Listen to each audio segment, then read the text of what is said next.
So we're going to resume unclonable encryption.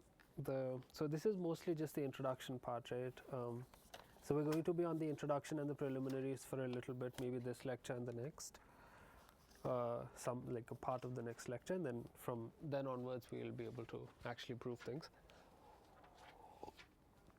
So let's look at resume what we were doing last time.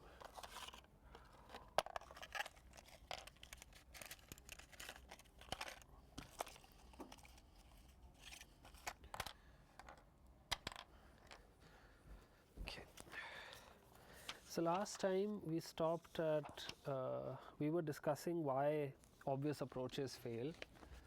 Okay, so this is unclonable encryption,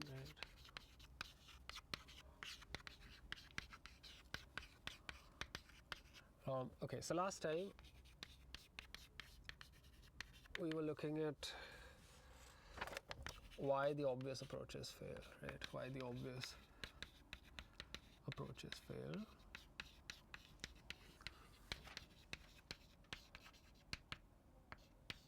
Okay, and we saw a bunch of different things, a bunch of different approaches, and so we were on point C actually. Okay, so point C was basically that extending security from one bit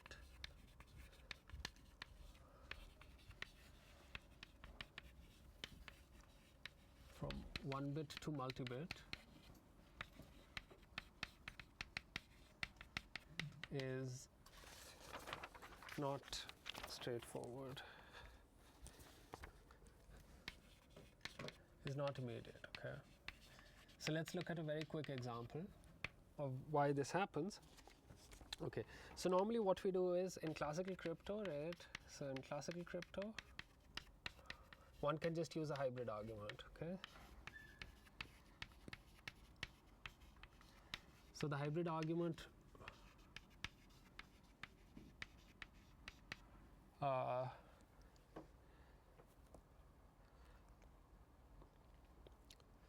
I'll put it as an assignment if you're not very familiar with. The hybrid argument just says that you start with assuming one, if there are two things that you're trying to prove are secure and you know one of them is secure, so you can start by arguing that you either have to distinguish the first one or the second one, and then you can show an argument that if you could do the first one, you at most do it with negligible, and if you could do the second one, that would be at most negligible, and you can use a triangle inequality like argument, and it works out. Okay, so but I will leave this as an exercise. I'll note it down so that you can get some practice. Hybrid argument.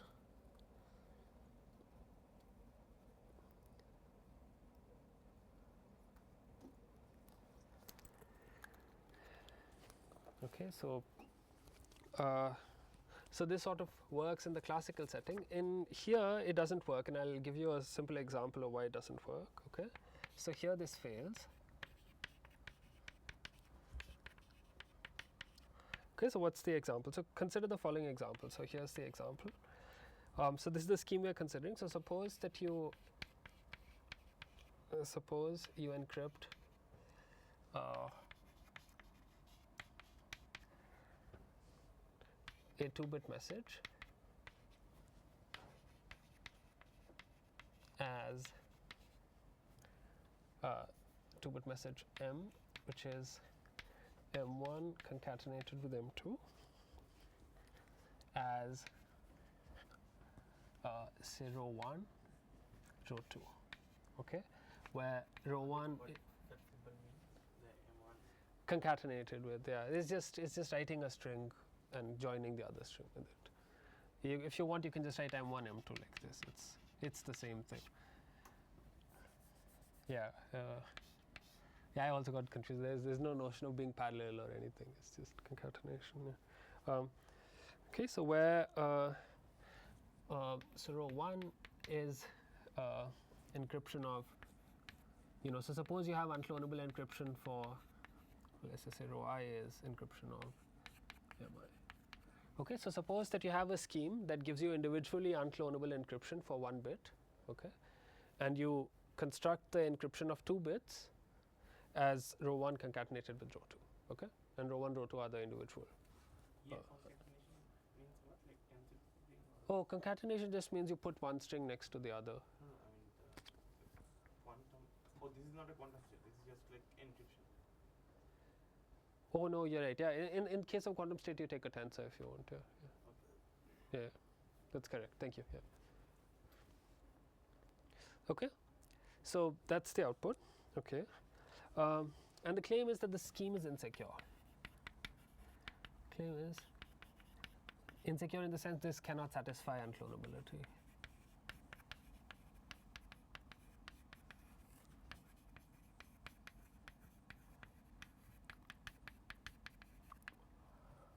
Or unclonable indistinguishability.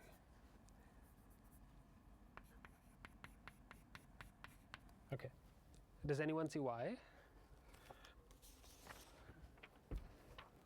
So remember, it's the splitting game, right, that we want to construct. So do you and does anyone see why this would fail?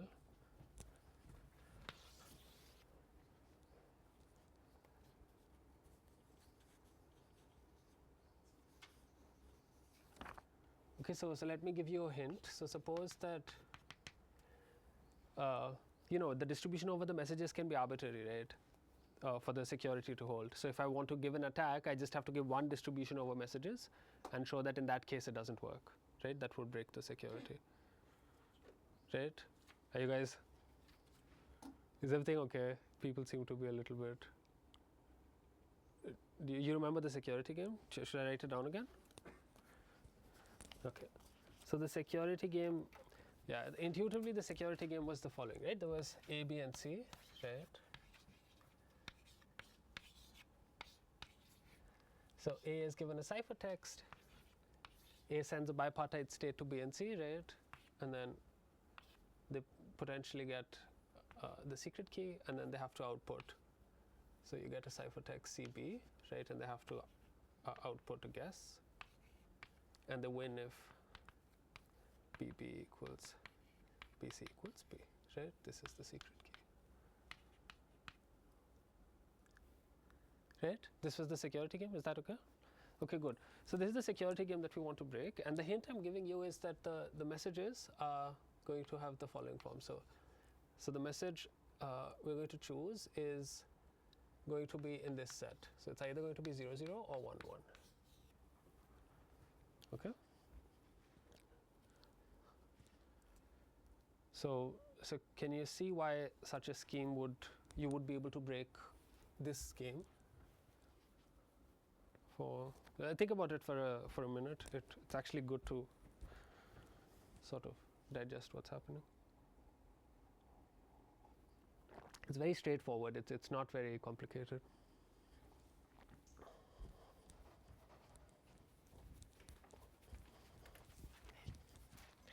Thank you.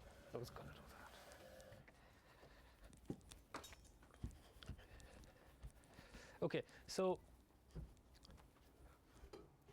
why I chose 0, 0 and 1, 1 is because here's an attack, right? So here's what one could try to do.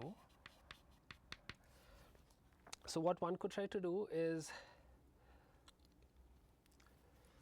so A receives row 1, row 2, right, from here, and A can send row 1 to Alice and row 2 to Bob. Okay, this is Bob. Sorry, row 1 to Bob and row 2 to Charlie. And what Bob can do, right, Bob will get the secret key and Charlie will also get the secret key. So Bob can recover M1 and Charlie can recover M2. Okay. Now the point is that they know that M1, M2 are identical. So if M1 is 0, M2 is also 0, and if M1 is 1, then M2 is also 1, right? So they basically just output, so their guess, so they output 1 if, basically they output M. This is their guess. You just define B. Let's just write it properly. So define B sub B to just be the decryption of the message. Okay. If you write, I can write decryption using the secret key of row 1, right? Which would be M1 by correctness, and B sub C is decryption sk of row 2. Okay, so that's the bb and bc. Okay, and now it's clear, right, that they win with probability 1, right? So these are the kind of subtleties that arise, that even though you have unclonable encryption potentially for individual bits, it's not obvious how you would concatenate them, even if you managed to do it. Okay, so this was a very quick and simple example why it fails. Then this is something just worth mentioning. So there's this paper by, I don't know how to pronounce it, Mayens, Schaffner, and Tamashi. Okay, and what they do is they give necessary conditions. So this is a 21 paper. So they give necessary conditions on the eigenvalues.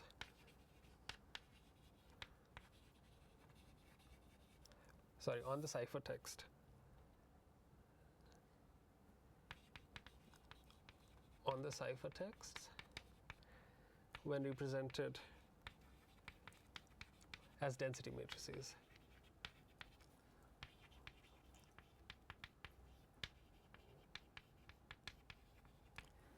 Okay, so that is, so in particular they show that must have large eigenvalues. So we'll probably get to understand what this means. I also don't fully understand what this means, but the important consequence is that they show that this criterion actually fails for the original scheme. So the scheme by Broadbent and Lloyd, I think 20, the original scheme that proposed unclonable encryption. Remember, it satisfied the weaker requirement, right? Unclonability, not unclonable indistinguishability. So this shows that you cannot satisfy unclonable indistinguishability in that scheme. So it doesn't satisfy that property. Okay, so this will basically inform us what kind of scheme we want to consider or construct. Satisfy this property. Okay.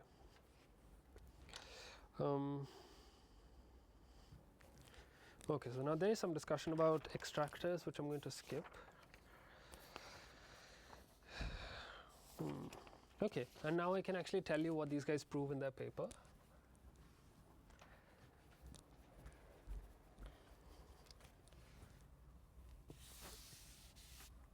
All good, right? No questions?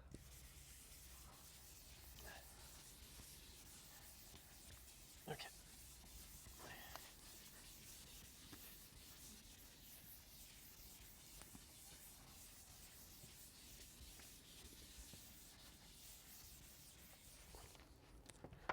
Okay, so now, so this is section 1.2 called our results in the paper.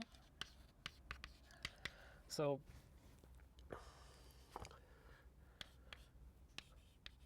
okay, so the informal statement they give is the following, that there exists an unconditionally secure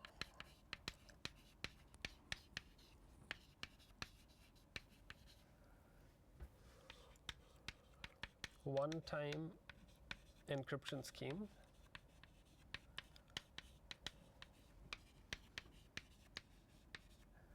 satisfying unclonable indistinguishability. Indistinguishability in the random oracle model.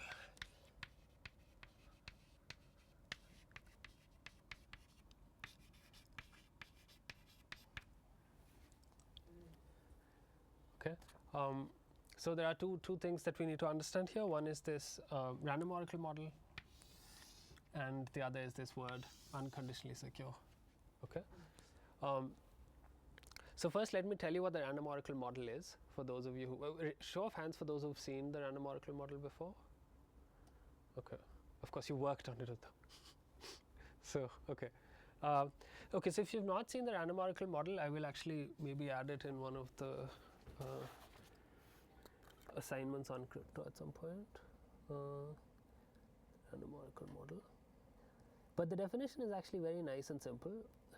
I'll actually give you a little paragraph or a page or two to read. Wait,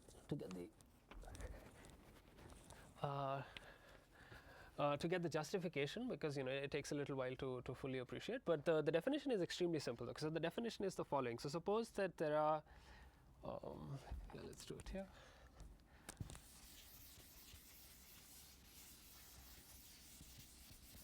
So suppose you have a protocol involving Alice and Bob. Okay, it could also have Charlie, whatever. In the random oracle model, what we assume is that everyone has access. So all parties have access to H. Okay, let's say oracle access to H, where what is H? H is just a random function. Okay, so H is a function. Let's say for the moment it goes from the security parameter lambda, so strings of lambda bits, to 0, 1. Okay. Actually, if you want, we can just take. So 0, 1 star. This is a CS notation. It just says that you can query it on strings of arbitrary length, but because you're polynomial, you won't be able to query it on arbitrary length. Okay, so this is the function, and H is sampled uniformly at random before the protocol starts. Sampled uniformly at random. So what does it mean to sample uniformly at random? Basically, it means that from the set of all possible functions, you pick one function. Okay.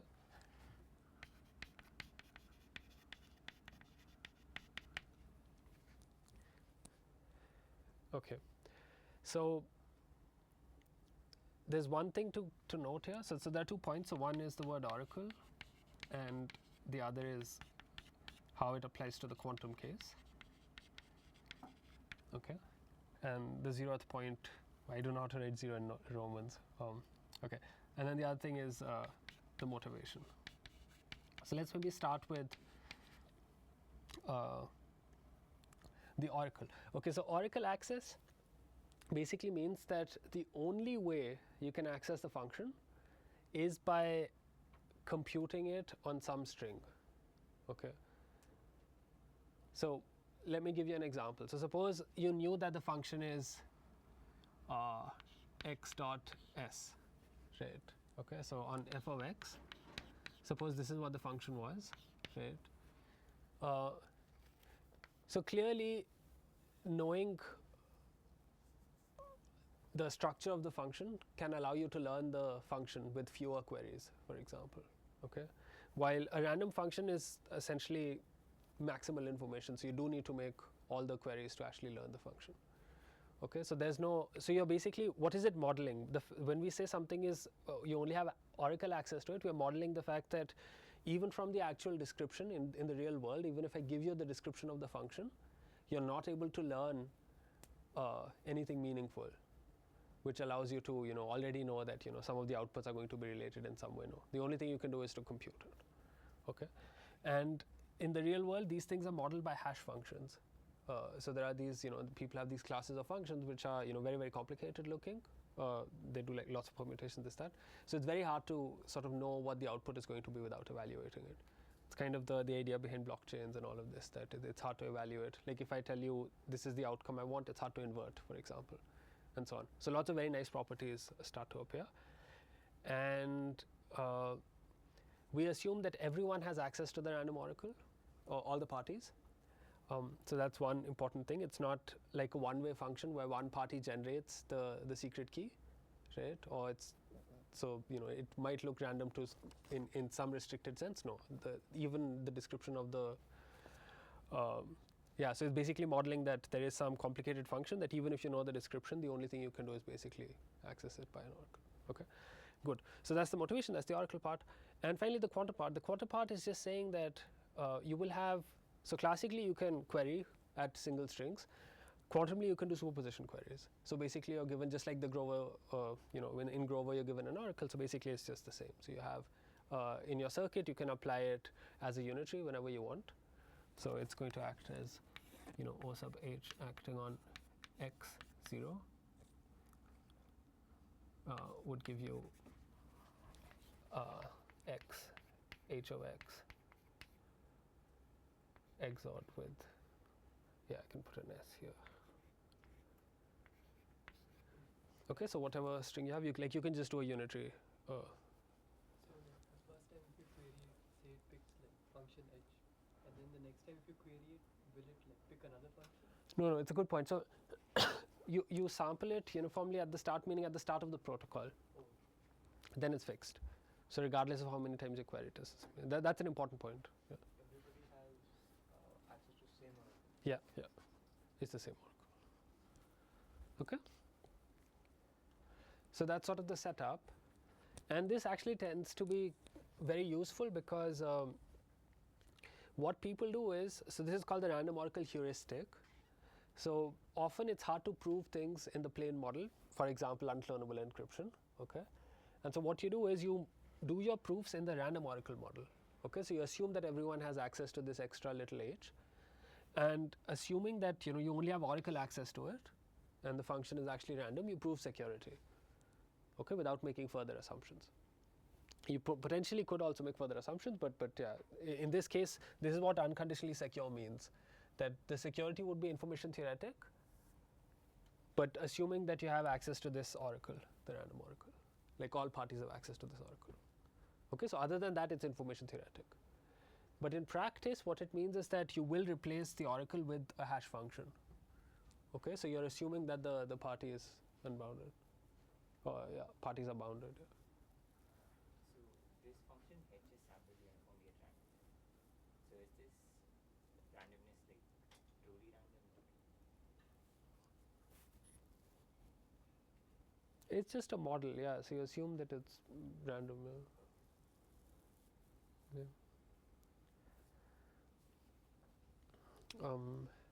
There are concerns about randomness extraction and so on with, or certified randomness even in the random oracle model. But there, I think the point is that you're trying to show that the parties are producing fresh randomness. So even conditioned on the randomness of the random oracle, you want new randomness, things like that. So that's a bit different. Okay, model is clear, right? The motivation is clear. Yeah. If they're unbounded, then they can learn h, right?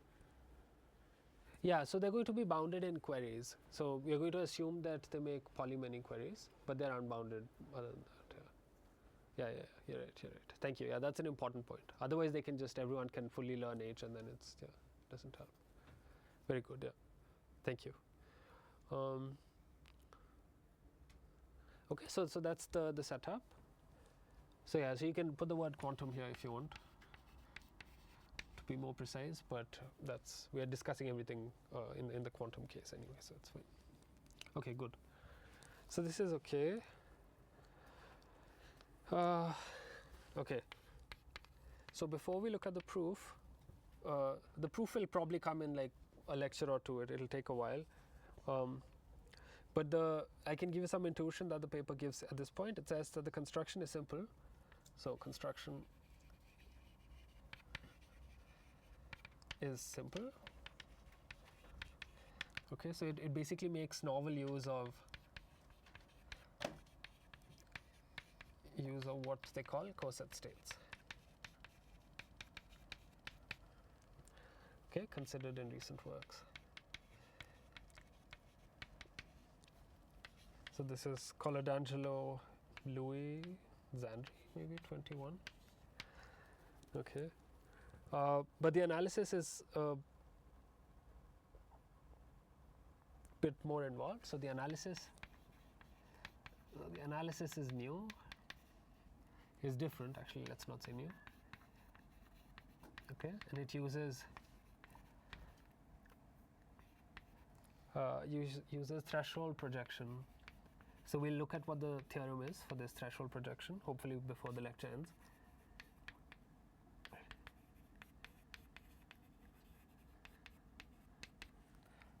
From a paper by Zandri.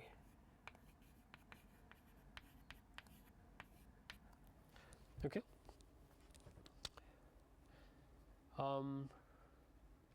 So here, there's this extra thing that it's one time. So I'm guessing it's like the one-time pad. You can only run it once. And then there's a theorem that was proved in a previous work, which makes it generic. Okay, so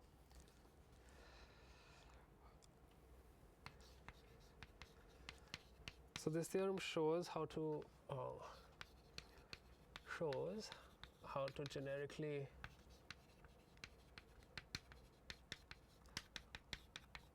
lift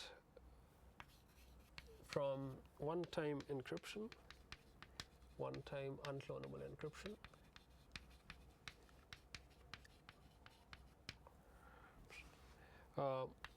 to public key unclonable encryption.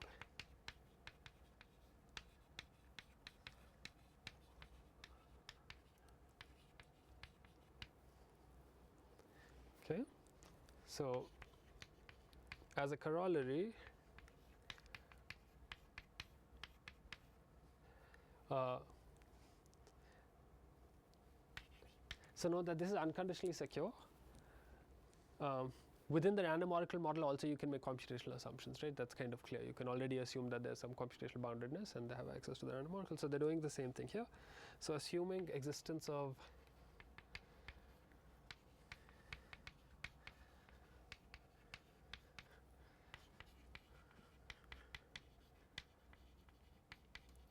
post-quantum public key encryption,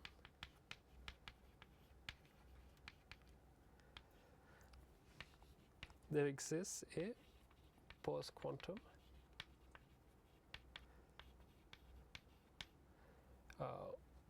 public key unclonable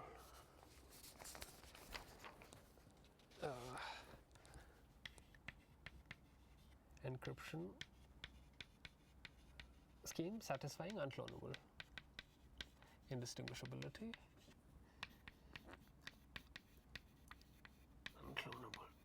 indistinguishability in the random oracle model, the quantum random oracle model. Okay, so that's the statement. And of course, public key encryption, it's CPS secure and stuff, right? So you can have multiple encryptions. It's not a problem.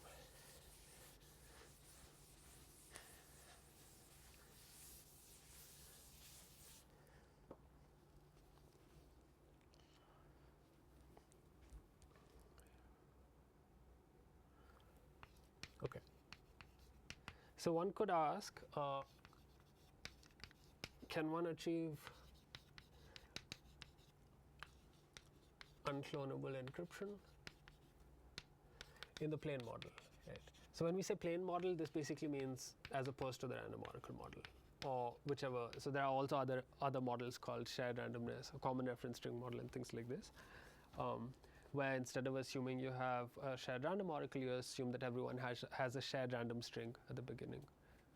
And things like this. So like there are weaker models. So they're saying like you don't make any of those assumptions. You just work in the plane model. Can one construct unclonable encryption in the plane model? And so what they show, and this we'll prove next time, hopefully, is that a class of encryptions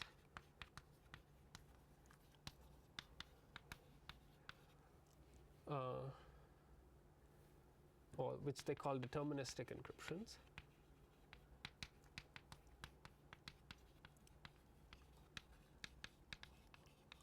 okay, are impossible to achieve.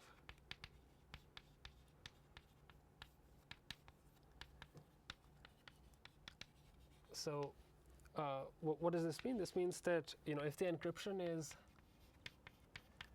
given by some unitary u, okay, there can be some randomness that's generated using the key. So you can take a key as input, can take a random key as input. Okay, and then decryption is u dagger, right? So you have the key, you can do it. So any scheme of this form, they show cannot satisfy unclonable encryption. Okay, so these are impossible. Okay, which is a bit surprising because normally you would think that okay, maybe one or two schemes don't work, but that's like kind of the most general thing one imagines, that you apply unitary. And but it turns out you have to do something. You have to trace out some stuff. You cannot give all the. It cannot be unitary. It has to be somehow mixed.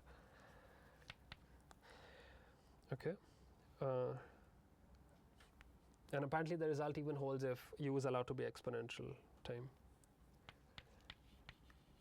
Holds even if u is exponential time. You cannot do that.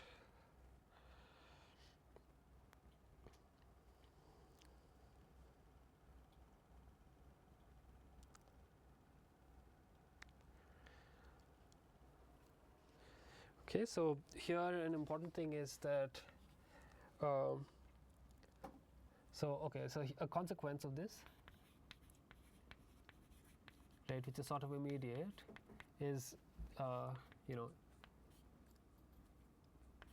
so any classical scheme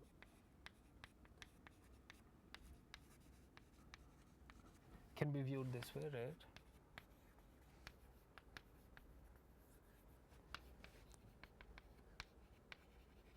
Okay, and so you cannot have so impossible. Okay, so classical schemes are obviously a special case of this, so that gives you another proof that you cannot do unclonable encryption classically.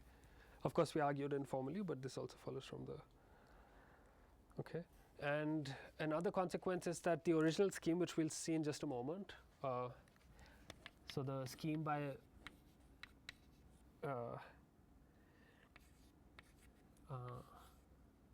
Broadbent and Lloyd, I think, is also impossible. Okay, so this gives you an alternate proof of. So remember, I said earlier that the eigenvalues have to be large and so on. So this gives an alternate proof because the scheme that they have is essentially deterministic. They only have unitaries. Okay, good. So yeah, so you have to do two things. Either you have to use computational assumptions in order to do it, or you have to use non-unitary operations, right? So those are the limitations that they prove. If you want unclonable encryption in the plane model. Okay, very well. And then the for copy protection, they basically just show that. Yeah, so that was the main result, right? The possibility and impossibility, the random oracle model, and the other one. And here they show that there exists a copy protection scheme.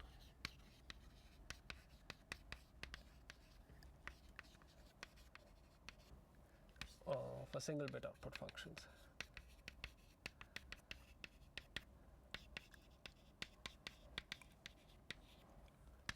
In the quantum random oracle model. Okay, so this we had like sort of a small discussion last time about single bit and multi-bit output functions. So they show that it actually can be done.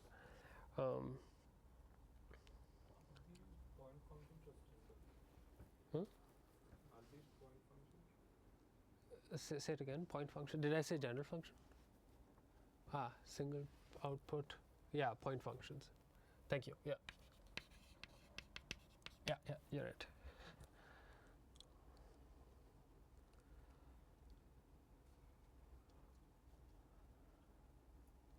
Okay, and there's a nice little link which is worth noting. So prior works showed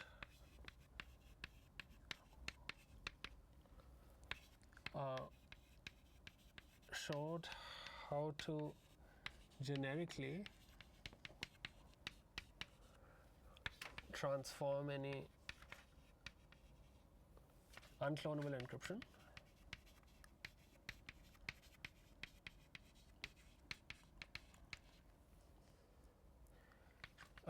into copy protection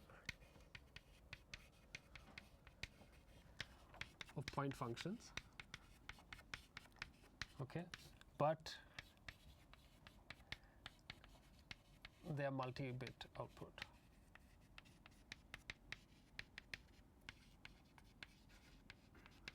Okay.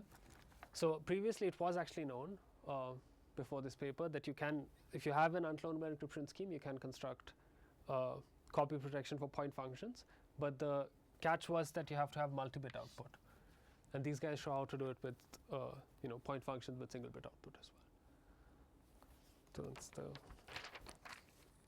So that's the story. Very nice. Okay, so now we can go to the tech overview finally.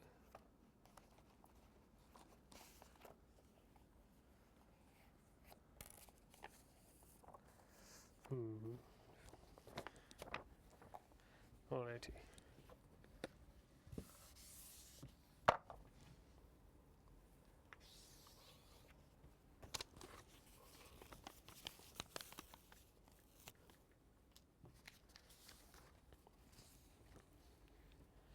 Alright, so I've been harping on about this Broadbent-Lloyd scheme. So actually let's look at what the scheme was. That's the tech overview. Okay, so we'll just quickly look at what are some of the things that how the proof goes at a high level, and then we'll hopefully look at the actual things. Okay, so we first recall the scheme by Broadbent and Lloyd. How does that work? Broadbent and Lloyd, actually, I should write it properly. Broadbent and Lloyd, and I also say broadband sometimes. I'm sorry for that, but yeah. Okay, so what's the idea? The idea is the following. So you encrypt the message M as follows.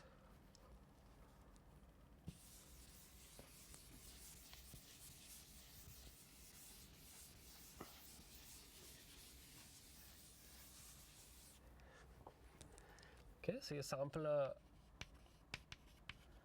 secret key X, encode X into an unclonable state. Okay, so we'll see what that means. Row sub X, and you encrypt M using some classical encryption.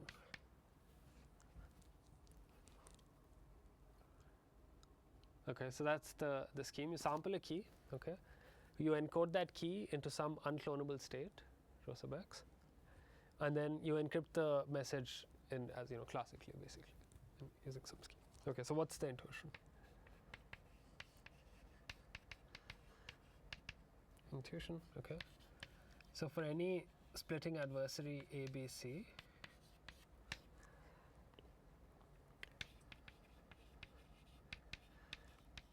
there's no way to split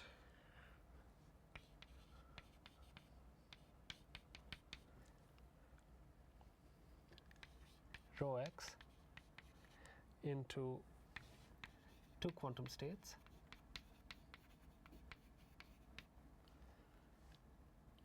such that BC, without communicating, can recover X.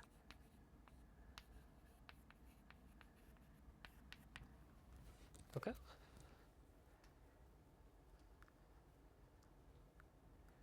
So suppose you magically had this. Is that definition clear? Okay, so that's a very simple idea here. So the crucial point here is that the encryption procedure itself is sampling a secret key. So I probably shouldn't call it a secret key because the secret key is already there for the encryption scheme, right? So because the secret key will be leaked, X will not be leaked because that's sampled by the encryption procedure. Yeah. Of course, if you also give X to both B and C, right, let me write it down. So there's A, there's B and C, right? So A gets some ciphertext C, send the bipartite state, and then they both get access to the secret key, right? And then they have to output. So what I was emphasizing is that the secret key is not X, and that's all I was saying. Okay.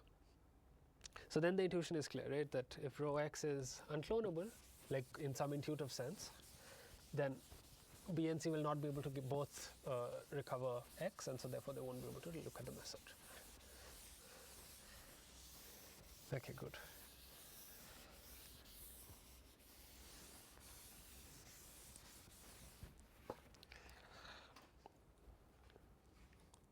Okay.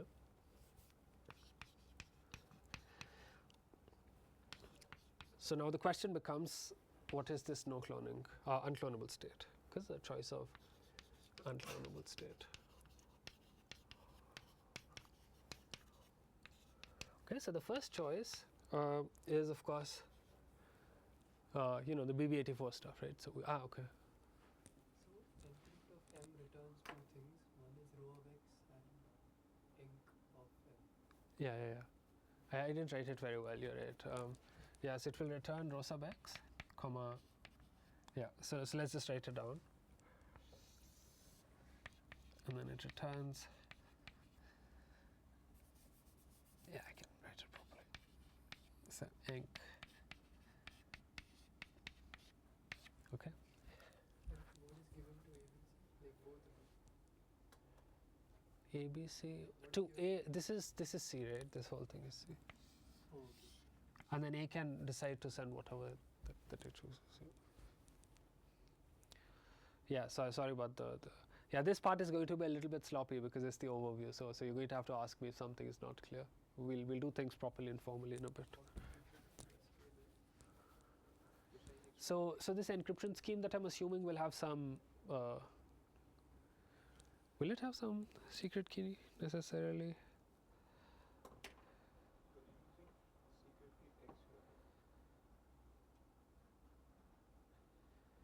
Yeah.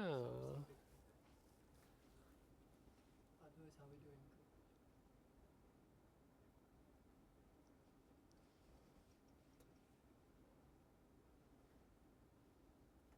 No, this seems a little bit wrong. What did I miss? Because you have to be able to decrypt, and to be able to decrypt, I can probably just use row sub X. Yeah, so I don't think there's any secret key in this case. Yeah, in this case, I don't think there's any secret key because the encryption procedure is sampling a key, and it's giving the key itself in the clear, right, as row sub X. So I think this is just giving you the intuition. I don't know if it's actually an encryption scheme by itself, because if somebody gives you this as the ciphertext, right, you can you recover? Yeah, that is a bit odd. So is X the secret key?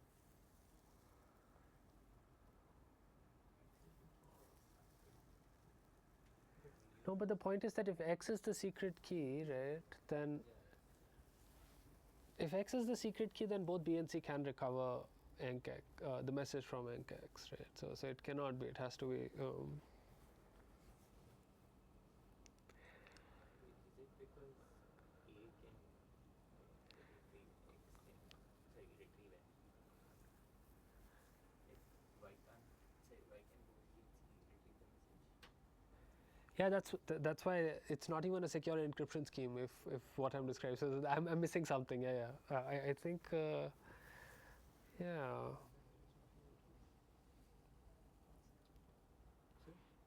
Is this leading to its copy protection or unclonable indistinguishability? What is this construction for? Oh, this is for unclonable encryption. Yeah. It's not for copy protection yet. Yeah, I think maybe the point is that the scheme is probably, maybe it's just giving intuition, right? We'll probably have to see because it's not the formal part. I thought, yeah, because it's clearly not secure. Or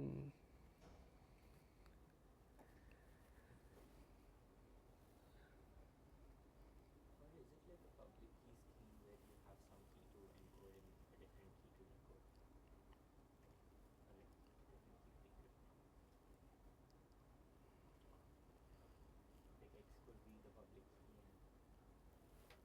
Nobody's sampling X, right?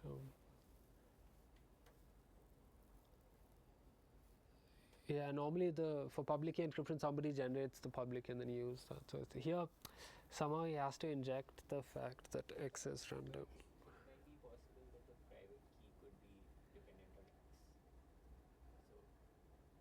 So your public key is sampled, and based on the sampled value, which you can like decipher from row X, you can make your private key.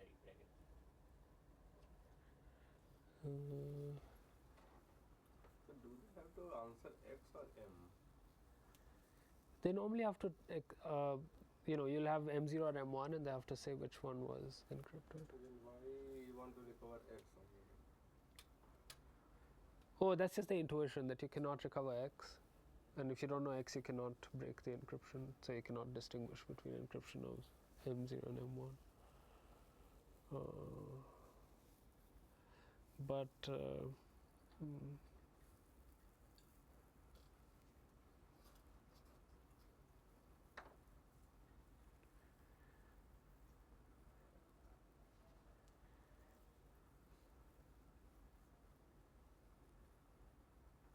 Yeah, so I guess maybe this encoding is, maybe this encoding is using, this is probably using some secret key, I think. That's my guess. No, BB84 is like just applying Hada mod based on X value. No, I know, but they'll probably encode it using the secret key first, I think. So I think maybe the way to think about it would probably be that instead of encoding, encoding X into the unclonable state, you sort of encode, encryption using secret key of X. That's my guess. Okay, I'm not fully sure. So instead of encoding X into the unclonable state, you encode an encryption using the secret key of X into the unclonable state. And now the point is that you cannot, if I give you the secret key, right, then from the unclonable state you can recover, because it's just an encoding, you can recover potentially the, And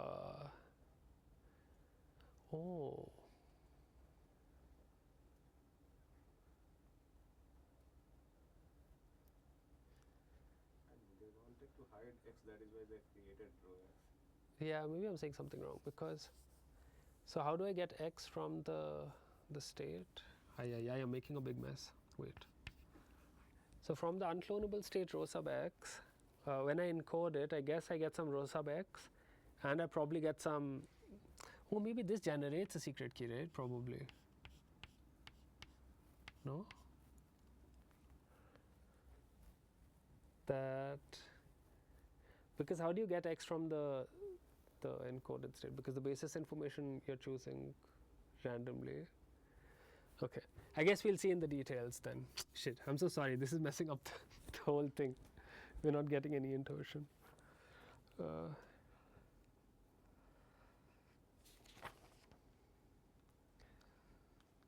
Okay, let's look at the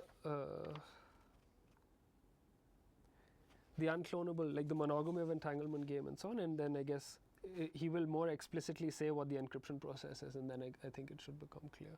Yeah, I'm sorry, I messed up this part entirely. Because there also has to be, when you're encoding it, right, in whatever unclonable state, you also have a basis associated with it. So there would also be some theta, I guess. And if I do not tell you the theta, you should not be able to recover. Yeah, so my guess is that this encode procedure will probably have some theta. And yeah, I think, okay, I think I got it. Finally, sorry. I think I made a big mess. Okay, good. So if you're encoding it in BB84, right, so you would do something like this, right? You would do X, H to the theta, correct? Right? That's essentially what you're doing. So when you do the encoding, you're going to sample some secret randomness. Okay, so suppose the gen procedure already gave you the theta, right? And but you sample the secret, you sample X by yourself every time you're encrypting. The theta you use from the gen procedure. Okay, and then using that theta you encode the state. And the point is that So this theta is what I'm calling sk now. That was the question, right? Somebody who asked the sk question. I hate you. But okay, good. So this theta is sk then. Okay. So then it makes sense. So let's make sure it makes sense. It makes sense because, you know, so A is going to get the state, but not the theta, right? It will not get the basis, and it'll get the encryption of M. And then A, before knowing the basis, has to somehow send a state to B and C, such that they can both recover the message, right? But he doesn't know the basis, so there's no way for him to clone it intuitively. And then B and C, suppose, you know, so B and C will receive the basis, but it's too late, right? They've already, like A already had to have sent the state, and it's only then that B and C receive the basis. Okay, so this is how unclonability is coming in. Yeah, thank you. That was an important question. I completely messed up. Is it clear now?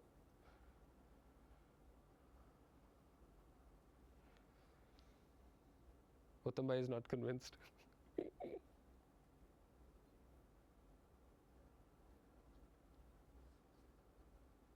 Is it clear? Do you want a minute? Is it obvious?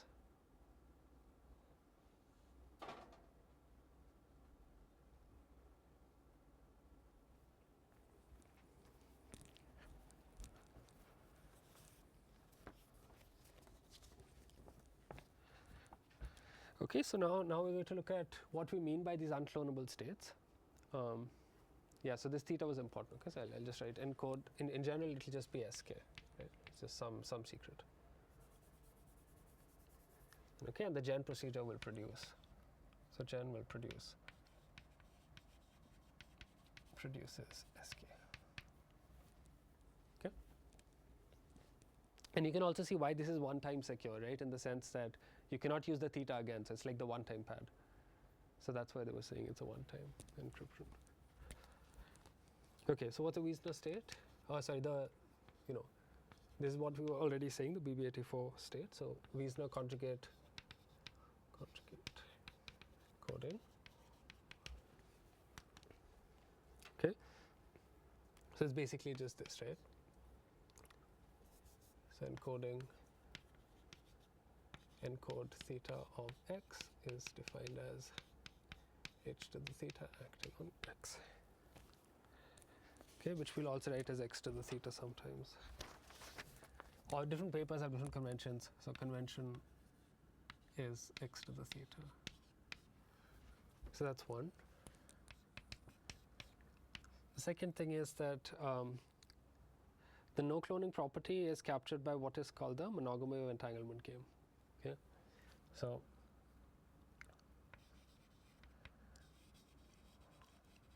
no cloning property is captured by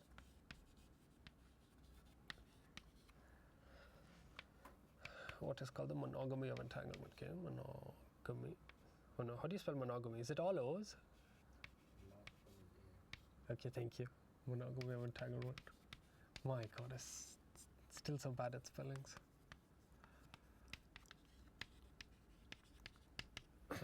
Okay, so monogamy of entanglement games. Okay, so I'll describe the game in just a second, but in the paper, BL20 show that no splitting adversaries, so show that no ABC wins the following monogamy of entanglement game with probability more than 0.85 to the lambda. Okay, and what is the game? So the game should not be very surprising.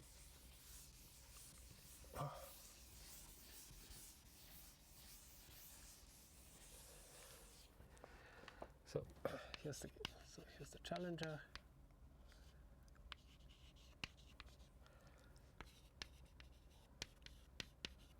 So the challenger samples x theta from 0, 1 lambda, prepares x to the theta a, and then Oh no, I don't know why I drew it so funny. Okay. Sends register A to A. Okay. It's the same, sends a bipartite state, B and C. This guy sends theta.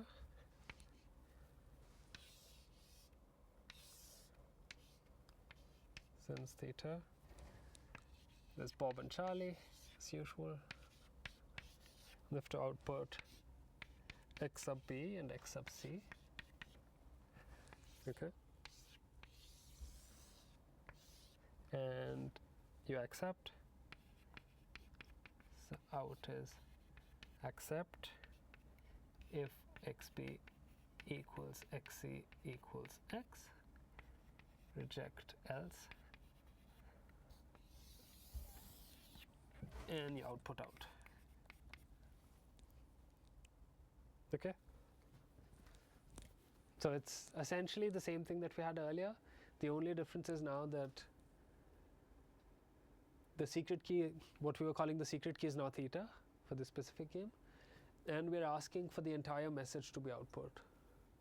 Okay, we only accept that instead of the indistinguishability style, because there's no message that's been encrypted. Oh, sorry, because there's a it is not an indistinguishability game where you have like two messages that you're checking against. You're just asking for the entire message to be produced. Okay. So this sort of already starts to tell you why in cryptography, even though you have a game that you have constructions that satisfy this is not enough to get unclonable encryption in general. Okay. So it's not very straightforward. So the unclonable or whatever, the unclonability, what is it called? The no cloning theorem doesn't immediately give you encryption, right? So this should make it more clear that even a stronger statement like this is actually not enough by itself.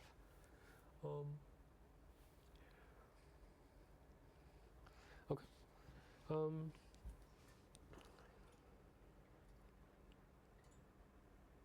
Okay, so now what we're going to do is we're going to look at some constructions that compose. So we're going to instantiate this idea, right, using Wiesner states. I'm trying to decide which part of the board I should erase.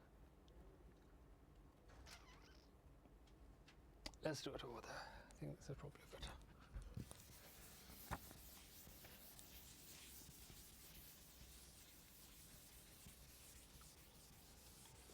Okay, so constructions using Wiesner state.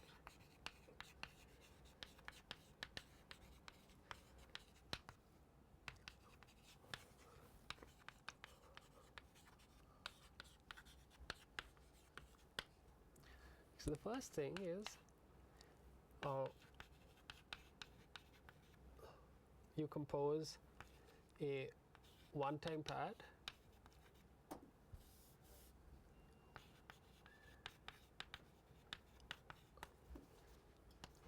with Wiesner states, right? That's sort of the simplest way of instantiating this, right?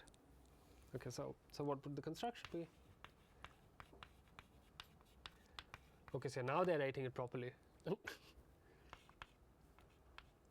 Okay, so gen is you return theta from 0, 1 to n, okay? Encrypt with theta, the message m is as follows. I don't like this joke.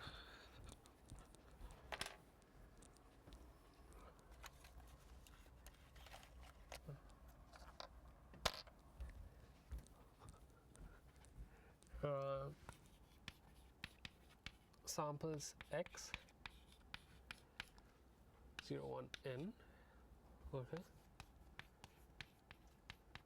outputs the message m XORed with x and h theta of x. Okay, so now it's clear. This is the scheme that we had, which I was messing up. Okay, right, so that makes sense.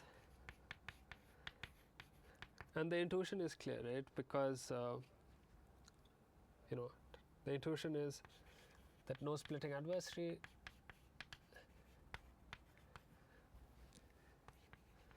can have both B and C, recover M, right? Because they can't both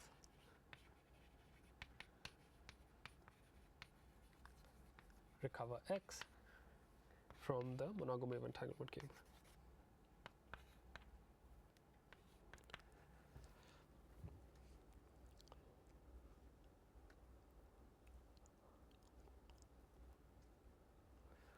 Okay. So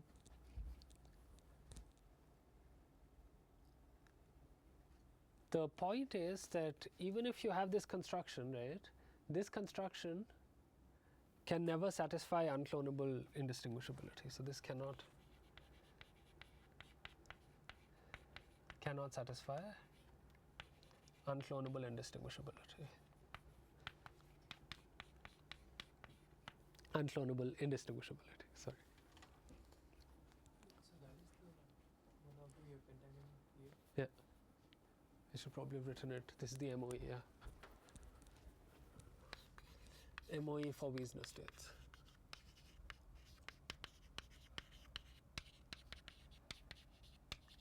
Yeah.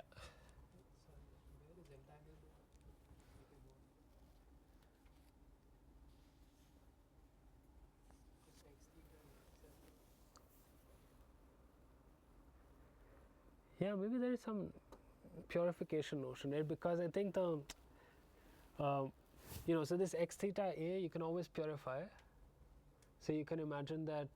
So this is a pure system. It's already pure. Yeah, but the fact that you chose theta and so on, you can make it into a BB84 state, and then the measurement, like we did in the hybrid, right? Like the. But there are three parties here, right? So this splitting adversary will create a tripartite state.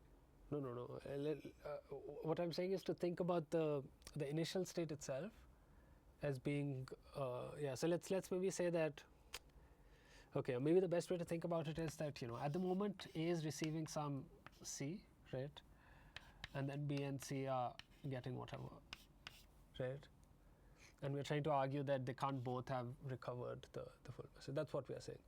But the point is that instead of thinking of C as a pure state where you chose theta randomly, you could imagine that it's an entangled state, right? Because if you have an entangled state and you measure one part of it, the other part is sort of BB84, right? If you measure them in the. Entanglement has to do with pure or mixed. Oh, because you remember the certified deletion thing, right? We essentially purified it as well because there was a choice of theta, right? That was random. So we purified that into, the challenger. So you can do something similar. You can imagine that. Yes, I don't understand why you need to explain this. So the splitting adversary will be sending something to B and C. So at some point of time, instead of purification, you will do something to create a tripartite state, and that is what. I'm not talking about A. No, I'm not saying that. Let me finish. Then maybe it'll make a bit more sense. Because what I'm trying to say is that suppose there's no B and C. Suppose there's only A, and let's say there's a D, okay, and they have some kind of entanglement, right? And then what we want to say is that you cannot have A split into B and C such that they're also entangled, right? So either D is entangled with B or D is entangled with C. So I'm saying that this step, the purification step, like the BB84 you can see as like a purification of something entangled. And I think that's when it would get linked to monogamy of entanglement, that D can either be entangled with B or with C, but not with both. Like all three cannot be maximally entangled. That's roughly the intuition that I have in my head. I'm not fully actually sure how, about the history of the monogamy of entanglement. But that's why they call it monogamy of entanglement for Wiesner states. It's not the regular monogamy of entanglement. But I'm guessing that's the connection, that you purify the BB84 and then you cannot send the BB84 to two states, just like you cannot you can split an EPR into two parts further. Does that sort of answer your question? Oh, still doesn't.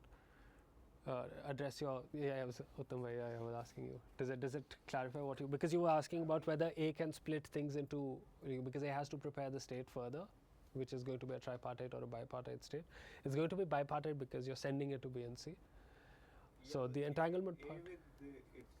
with himself will have a big state which will contain his register and the register for X or something and then BC.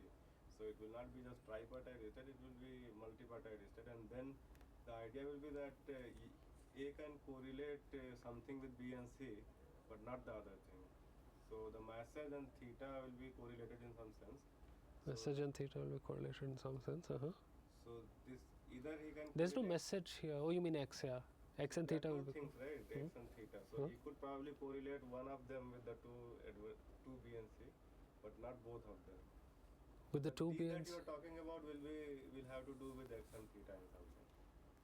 And then you are right as well. The intuition.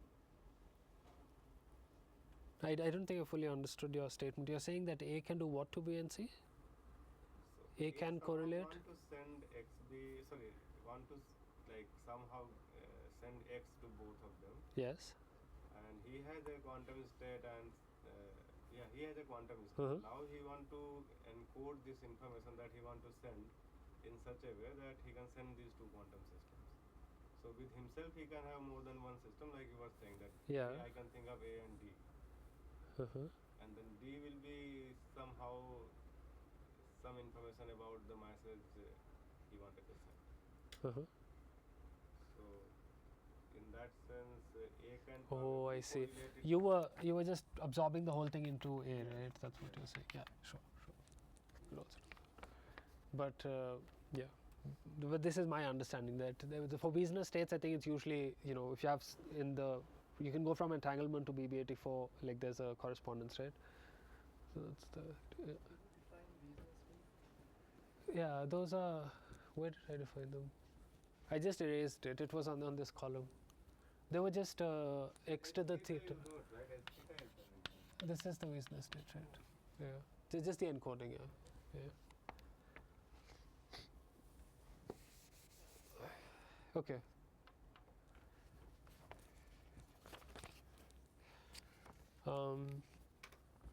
Okay. Any more questions? Everything good? Yeah? Okay. So, yeah, do you see why you cannot satisfy unclonable indistinguishability in this construction?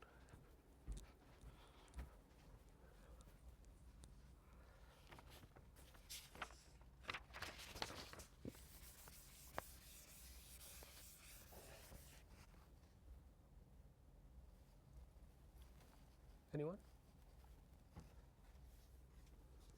Because unclonable indistinguishability is a very strong requirement, right? So we need a very mild attack. So remember, so here's a hint. It's enough to recover even like a quarter of the message, right? If you want to distinguish messages, right?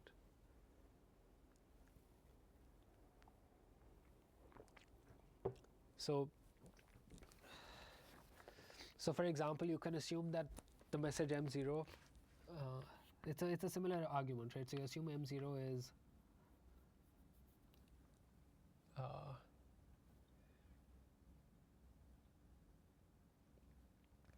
yeah, so it seems to be assuming that the message is n bits, right?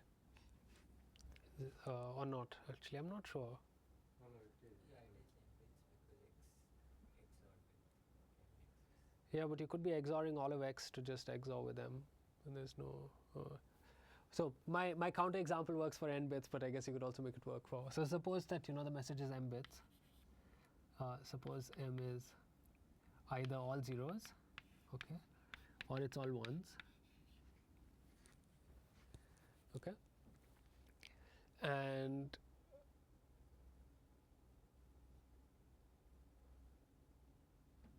so if you know this, right,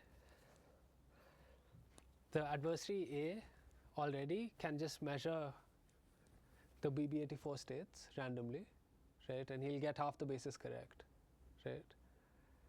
So in the half bases that he gets correct, he will have either zeros or ones, okay, and in the other ones it would be random, because he just has to take majority vote, and then he will know whether the message was this one or that one, okay, and then he can tell B and C, and they can distinguish, right. So this shows that you cannot satisfy unclonable indistinguishability. Even though it has some notion of indistinguishability, it's not strong enough. Okay, good.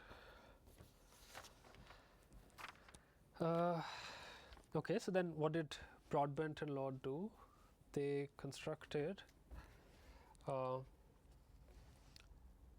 they added a random oracle to their construction.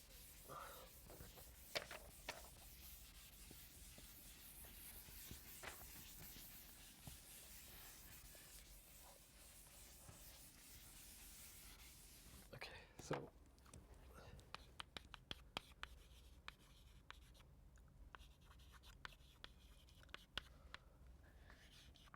not Lloyd, sorry, Lord.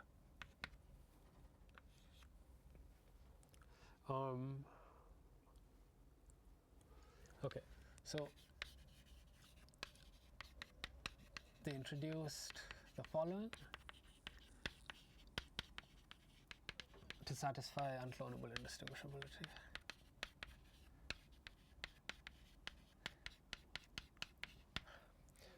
Okay, so they're going to use a random oracle, right?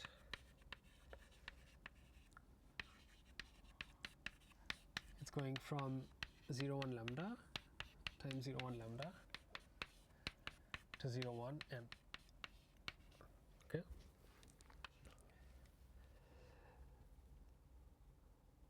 And we're going to use the fact that if an adversary can distinguish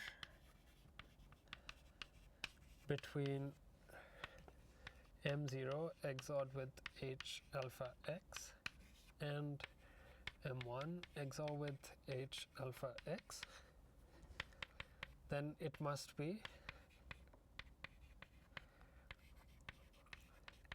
query H alpha X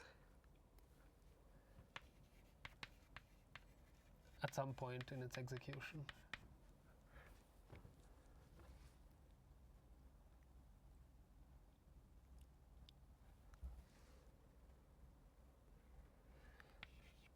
And therefore one can extract it. One can extract X from this adversary.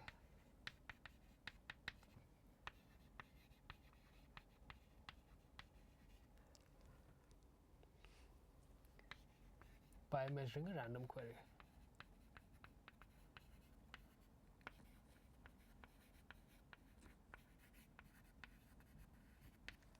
Okay, so I guess this part needs a bit of explaining. So the random oracle part is fine. So what is being said is that if the adversary is able to distinguish between encryption of M0 XORed with something and M1 XORed with the same thing, then it has to be the case that the adversary actually knows what this bit is, right? Like otherwise you see some random bit. If you want to distinguish between these two, between the message M0 and M1, you actually have to know what this part of the randomness is. And this part of the randomness is, you can only know it if you actually query the random oracle at alpha and x, right? Because remember, it's an oracle, right? So we said that the only way you know the value of the function at that value is if you query it at that point. But things get a bit more complicated because it's quantum, right? So it's not like, you can just check when the algorithm is making the query. It's a superposition. So you have to do the analysis more delicately. But what is guaranteed is that, intuitively, that the query has to be made at some point. So you can imagine that there is some query register, XS, right? It might have some weight, XS,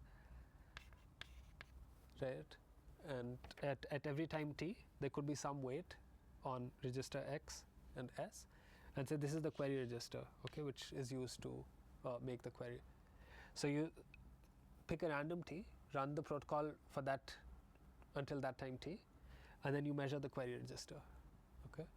And because you argued that it was measuring H at some point, if you measure the query register with 1 by capital T probability, you would at least hit the point where the query was made, okay. Intuitively, the argument makes sense? Yeah?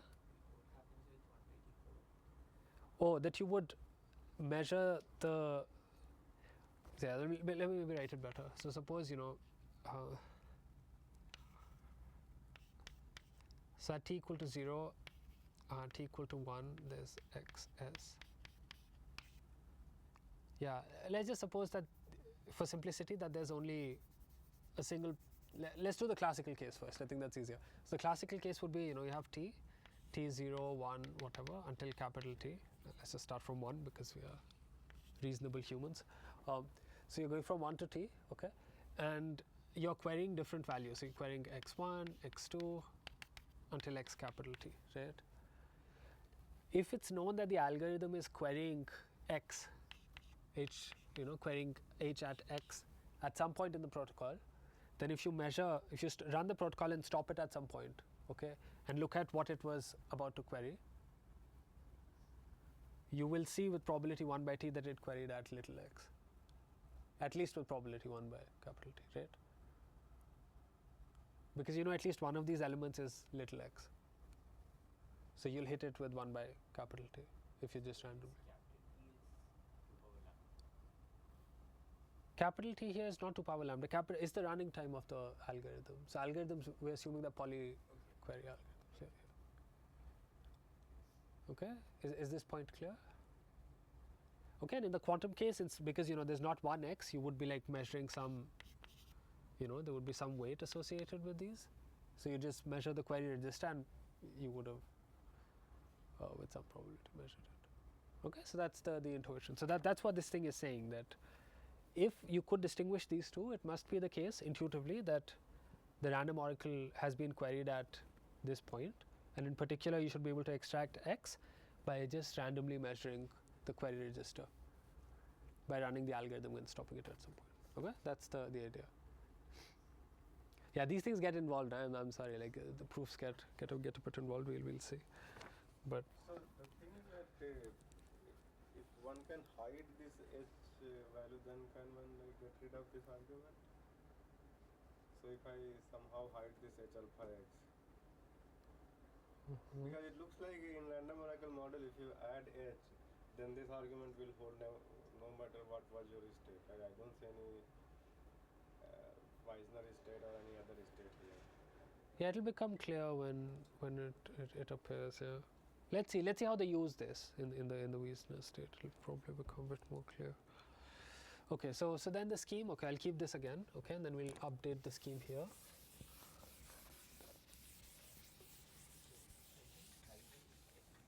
Just like picking another function h, and then like picking another function for h. Sorry, I missed the beginning of your sentence. Isn't like hiding this x, or like just like Uttam was suggesting, what if we can hide the x, right? Yeah, if we can hide x. So that we don't get x with 1 by t probability, and therefore we don't.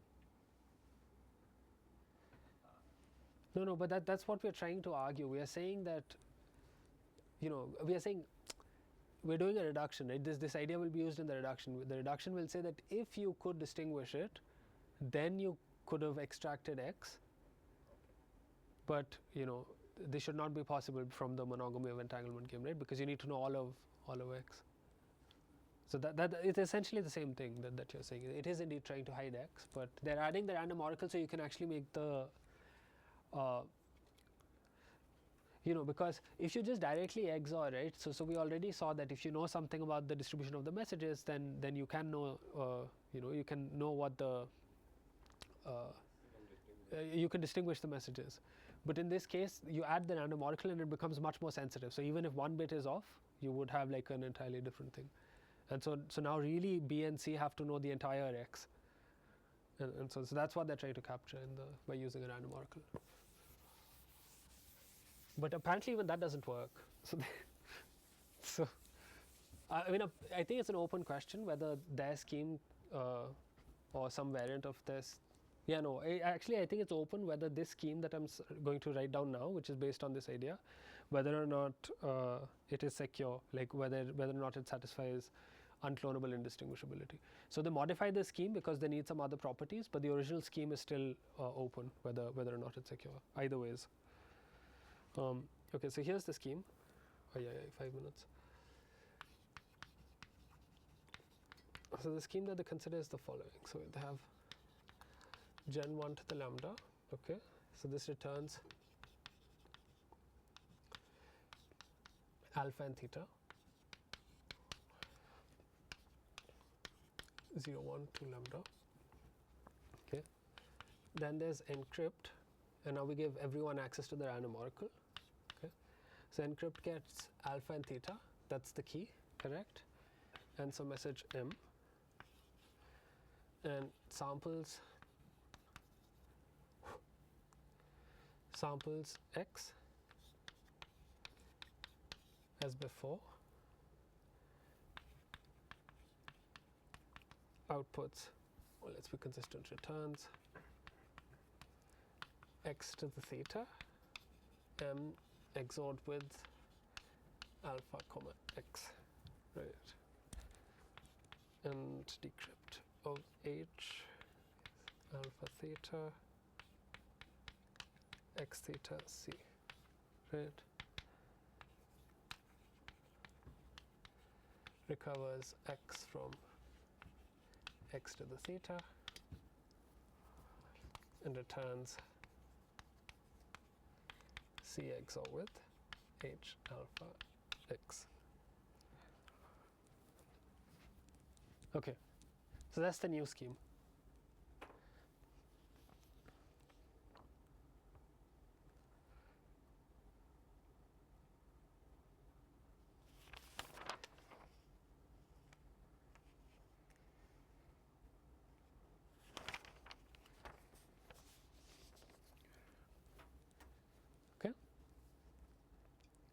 So is the scheme intuitively clear?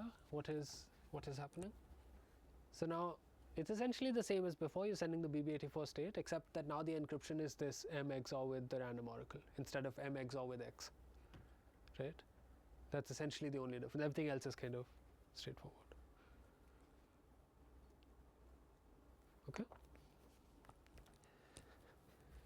Alpha looks odd then.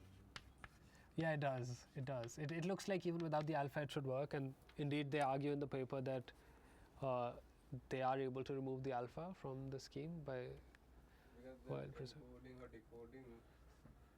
Yeah, I think it's probably just for technical reasons, right? It doesn't look like it's anything very. But okay, so let me just say quickly what is known about this scheme. Okay, so first this idea seems to be difficult to instantiate. So this seems hard. That's just the intuition. Seems hard to instantiate.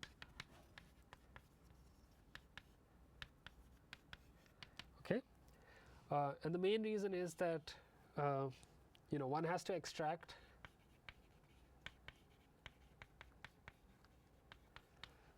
x from both B and C, right? Because it's the splitting adversary, right? So you want to show that B and C were both extracting at the same time. That turns out to be much more. So you can extract from one, right? Like the argument that I gave works for one party. That's okay. But when you have B and C and there are two parties, then it's much more involved. And the second thing is B and C can also be entangled.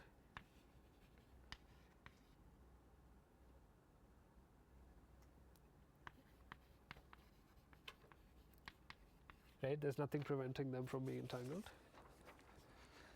And then this causes issues, right? So then failure in one might, then you might create correlations in your reasoning, which are a bit hard to deal with. Okay, so what did Broadbent and Lloyd do? They are able to show that that they use like a simultaneous version of an O2H lemma, whatever. We haven't covered any of these things.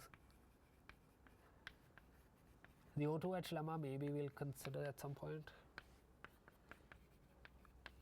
O2H is one way to hiding. It was due to Unruh. It's very funny because the paper in which he uses this technique, nobody cites the paper for the result. They only cite it for the lemma that he came up with for the paper. Okay, so Okay, so Broadbent and Lloyd use this simultaneous version of O2H. O2H is kind of this idea essentially. It generalizes, it formalizes this idea that you can measure at a random time and you'll be able to extract. Okay, and you can see sort of it's hiding, right? It's trying to hide X, so it's one way to hiding something like this. Okay, so you need a simultaneous version of this, and it works for them in cases where the adversaries are unentangled.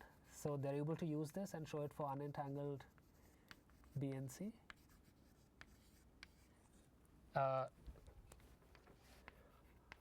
And the other constraint is that the messages have to be constant length.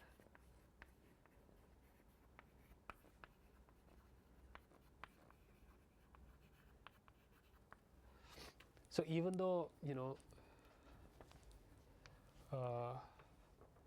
the construction looks like it should work, the proof that they have is only for this restricted in this restricted setting. So either the adversaries are assumed to not be entangled, which is not satisfactory, or they have to assume that the messages are. I don't even know if it's an and. Actually, in the paper, it wasn't very clear. So it could be that, or the message has to be constant length. Okay, so that's the. Okay, shoot, we're past time. I'm so sorry. Okay, good. So we will continue next time with the overview. I might post a video. Oh shoot, feedback. I might post a video at some point